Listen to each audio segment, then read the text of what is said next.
Truck মার্কায় আগামী জাতীয় সংসদ নির্বাচনে আমাদের সংসদ সদস্য প্রার্থীরা অংশ নেবে, যাতে করে উচ্চ নিম্ন কক্ষের পাশাপাশি উচ্চ কক্ষেও আমাদের প্রতিনিধিত্ব থাকতে পারে।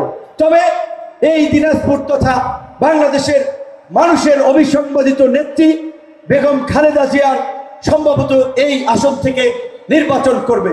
এই দেশের গণতান্ত্রিক অধিকার আদায়ের আন্দোলন সংগ্রামে তার যে আপসীন ভূমিকা, দেশের মানুষের জন্য তার যে ত্যাগ, যেই কারণেই আমরা মনে করি এনসিপির বন্ধুরা বলেছে আমরা গণ অধিকার এবং আমরা মনে করি অন্যান্য দলও খালেদা জিয়ার আসনে প্রার্থী দেবে না।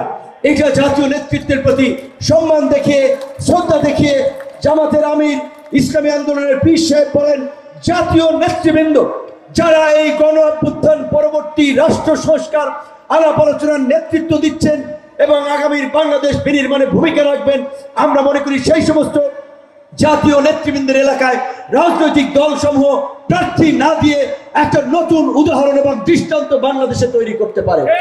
আজকে এই রাজনীতির মাঠে যারা এই রাজনীতি করছে, যেই দল রাজনীতি করছে, সবাই গণ অভ্যুত্থানের পক্ষের শক্তি। এইখানে আমাদের মধ্যে কোনো বিভাজন নাই, কোনো বিদ্বেষ নাই। কিছু কিছু ঘটনা বিভিন্ন জায়গায় ঘটছে তৃণমূলের নেতা কর্মীদের অসহিষ্ণু আচরণের কারণে।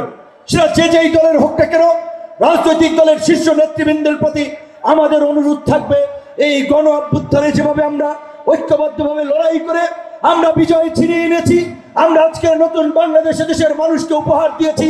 এই দেশের মানুষের যে স্বপ্ন এবং আকাঙ্ক্ষা, রাজনৈতিক সংঘাত সহিংসতা মুক্ত, হানাহানি মারামারি মুক্ত একটা সম্প্রীতির সহনশীলতার নতুন বাংলাদেশ, যেখানে প্রতিটি নাগরিকের মর্যাদা এবং অধিকার থাকবে।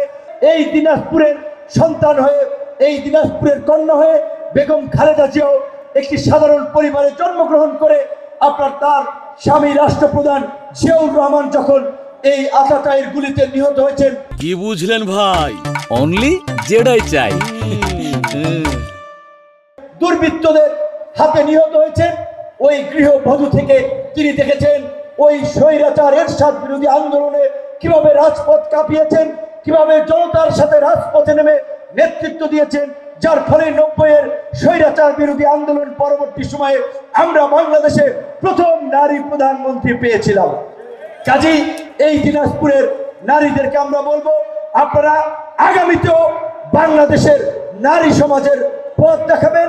আমাদের নারীরা যে পিছিয়ে আছে, কর্মক্ষেত্রে যে পিছিয়ে আছে, সেইখানে তাদেরকে মেইন স্ট্রিমে নিয়ে আসার জন্য সমস্ত পেশায় যেন তারা স্বাচ্ছন্দ্যে কাজ করতে পারে, আমরা সেজন্য একটি নারী বান্ধব পরিবেশ কর্মক্ষেত্রে আমরা নিশ্চিত করতে চাই। আমাদের কৃষক, শ্রমিক, মেহনতি মানুষের সন্তানেরা যেন উচ্চ শিক্ষা লাভ করতে পারে, স্কুল কলেজ থেকে বিশ্ববিদ্যালয় পর্যন্ত যেন বিনা বেতনে অধ্যয়নের সুযোগ পায়, সেজন্য আমরা সার্বজনীন শিক্ষা ব্যবস্থা চালু করতে চাই। হয় আপনারা খুব ভালোভাবেই আমাদের প্রতিবেশী রাষ্ট্র ভারতের আচরণের প্রতি অবগত আছেন। এই বৃহত্তর তিস্তার মহাপরিকল্পনা শুধুমাত্র ভারতের কারণে এই পর্যন্ত বাস্তবায়ন করা যাচ্ছে না। আর ভারতের কারণে যে তিস্তা মহাপরিকল্পনা বাস্তবায়ন না হওয়ার ফলে এই এলাকার মানুষ প্রতি বছর বন্যায় ক্ষতিগ্রস্ত হচ্ছে, খরায় ক্ষতিগ্রস্ত হচ্ছে। আমরা চাই আগামীতে যেই সরকার আসবে, সেই সরকার জনগণের প্রতি দায়বদ্ধ থেকে এই তিস্তা মহাপরিকল্পনা বাস্তবায়ন করবে।